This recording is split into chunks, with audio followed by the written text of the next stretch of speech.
अस्सलामुअलैकुम नाज़रीन कराम, नई वीडियो में आपको खुश आमदीद कहते हैं। बहुत बड़ी डेवलपमेंट हुई है। हुकूमत क्या करने जा रही है, कंपनी का फैज़ हमीद कार्ड भी बज़ाहिर ऐसा नज़र आ रहा है कि ठुस कर गया है। कंपनी के बड़े करीबी समझे जाने वाले लोग ये कह रहे हैं कि अगर आपका फैज़ हमीद कार्ड ठुस कर गया है तो फिर इमरान खान से सुलह करने के अलावा आपके पास कोई ऑप्शन नहीं बचेगा। कोई आईनी तरमीम, कोई कानून साजी आपको बचा नहीं सकेगी। फिर खान के ही पांव पकड़ने पड़ेंगे। नाज़रीन इकराम, बज़ाहिर ऐसा नज़र आ रहा है कि फैज़ हमीद कार्ड भी ठुस हो गया है। अब ज़ोर ज़बरदस्ती कुछ करते हैं तो करें, लेकिन इनके पास कुछ है नहीं। और उसकी निशानी क्या है आपको वो बताता हूँ, क्योंकि खबरें इसके बाद हैं। पहले ये ज़रा सुन लें कि कंपनी का टाउट क्या कह रहा है। मुनीफ फारूक कहता है कि बानी पीटीआई इमरान खान के एक्स अकाउंट से की गई इस ट्वीट पर एफआईए ने कार्रवाई का फैसला किया है। बानी पीटीआई के खिलाफ बगावत का मुकदमा दर्ज किया जाएगा। फिर इतलाआत आती रही कि एफआईए खान से तफ्तीश करने अडियाला जेल पहुंची। ट्वीट कौन सी है जिस पर तकलीफ पहुंची है? मुल्क की तारीख में यह पहली मर्तबा नहीं कि फर्द वाहिद अपनी ताकत बचाने के लिए पूरे मुल्क को दांव पर लगा दे। यहया खान ने भी अपनी ताकत बचाने के लिए अवामी लीग और शेख मुजीबुर रहमान को धोखा दिया था। हमूदुर रहमान कमीशन रिपोर्ट में वाज़े लिखा है कि एक शख्स ने अपनी ताकत और इक़्तिदार के तवालत के लिए मुल्क को दो लख्त कर दिया। इसमें एक शख्स की गलत पॉलिसी की वजह से उस वक़्त हमारे 90,000 फौजियों को कैदी बना दिया गया था। भुट्टो ने 50,000 बेगुनाह जानों के ज़िया का खुद इतराफ़ किया है, हालांकि असल गिनती से कहीं ज़्यादा थी। मुल्की मईशत को उस वक़्त अरबों डॉलर का नुकसान हुआ था।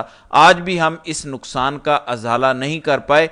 आज भी वही कहानी दोहराई जा रही है। आज फिर एक शख्स अपनी ताकत को बढ़ाने और इक़्तिदार को तूल देने के लिए निज़ाम की जड़ों में बैठा हुआ है और निज़ाम को तबाह कर रहा है।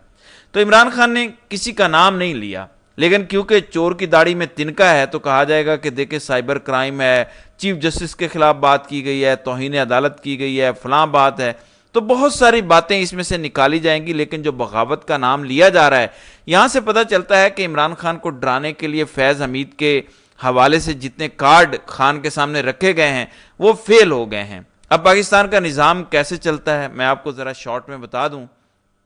नाज़रीन किराम, जब फाइलें तैयार की जाती हैं सियासतदानों की तो उन्हें सजा देने के लिए नहीं की जाती, उनको दिखा के अपनी बातें मनवाने के लिए की जाती हैं। कंपनी को कोई फ़ायदा नहीं होता कि किसी सियासतदान को सज़ा हो जाए, बल्कि कंपनी का इमरान खान को हर सज़ा देने के बाद अवामी नज़र में ज़्यादा नुकसान हुआ है, वो गिरते चले जा रहे हैं। कंपनी ये चाहती है कि कोई ऐसा कार्ड उन्हें मिल जाए जिससे खान को वो डराने में कामयाब हो जाएं और इमरान खान पीछे हट जाएं।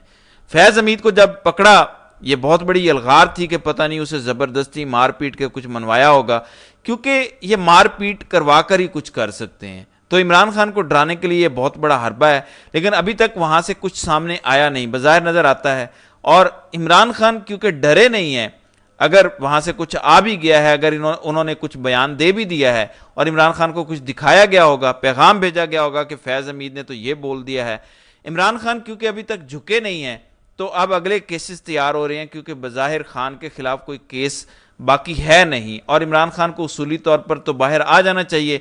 लेकिन मैंने जैसे आपको बताया, इस निज़ाम की मुकम्मल शिकस्त से पहले खान जेल से रिहा नहीं होंगे। उनकी जेल से रिहाई तभी होगी जब यह निज़ाम शिकस्त खा चुका होगा, सरेंडर कर चुका होगा।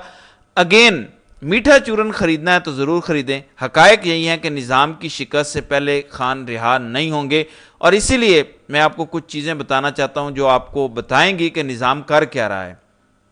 नाज़रीन इकराम, कल जो एजेंडा दिया गया उसमें कहीं भी आईनी तरमीम का जिक्र नहीं है, लेकिन कहा जा रहा है कि एक सप्लीमेंट्री लिस्ट आएगी ज़िमनी और वहाँ पे आईनी तरमीम पेश कर दी जाएगी। क्यों?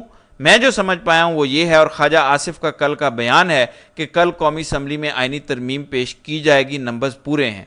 फिर अख्तर मेंगल कहते हैं कि हमारी पार्टी के 2 सेनेटर्स नसीमा एहसान और सेनेटर मोहम्मद कासिम पर दबाव डाला जा रहा है कि आपने वोट हुकूमत के हक में देना है। ज़ाहिर है मेंगल सब तो नहीं चाहते, वो तो खुद मुल्क छोड़ के चले गए, लेकिन जाहिर है जो लोग पाकिस्तान में हैं उनके लिए इनकार करना मुमकिन नहीं है।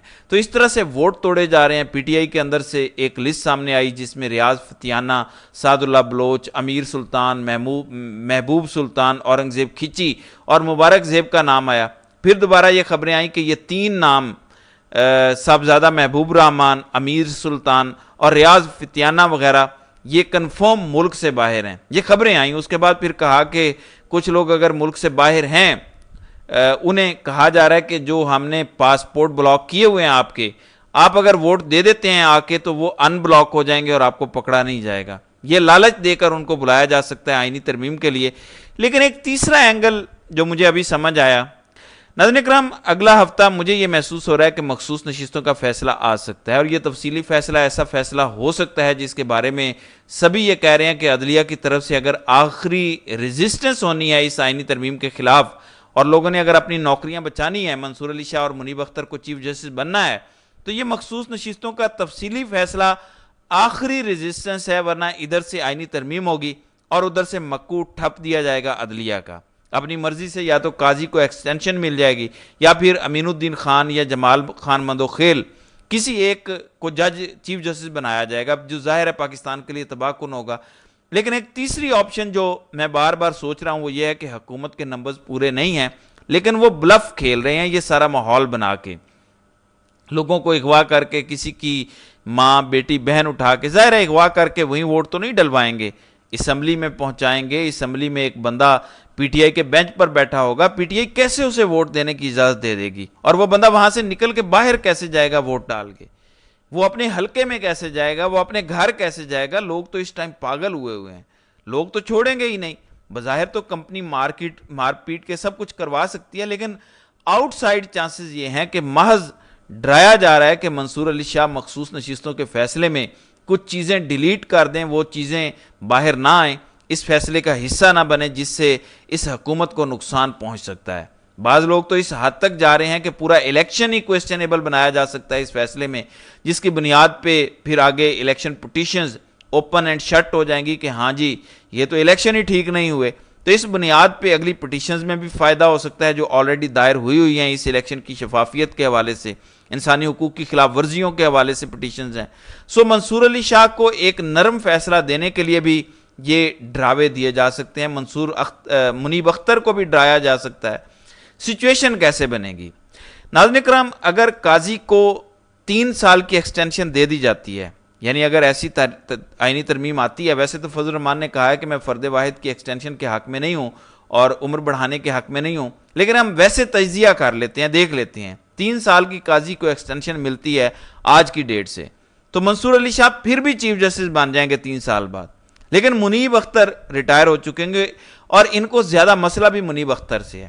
جسٹس بندیال، جسٹس اعجاز الاحسن، مظاہر علی اکبر نقوی، منیب اختر، عائشہ ملک، شاہد وحید، جسٹس اطہر من اللہ، یہ وہ ججز ہیں جو کمپنی کے کہے سنے میں نہیں ہیں اور ان سے سب سے زیادہ تکلیف ہے تو ان کو روکنا ہے ہر حال میں.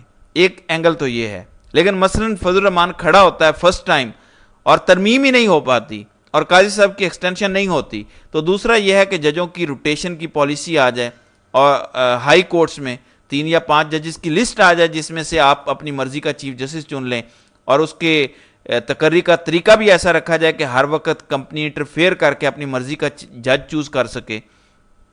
ناظرین اکرام، اس سے پہلے بھی ایک ڈکٹیٹر کی جانب سے ایل ایف او ہوا تھا، تو یہ بھی ایک ایل ایف او ہے.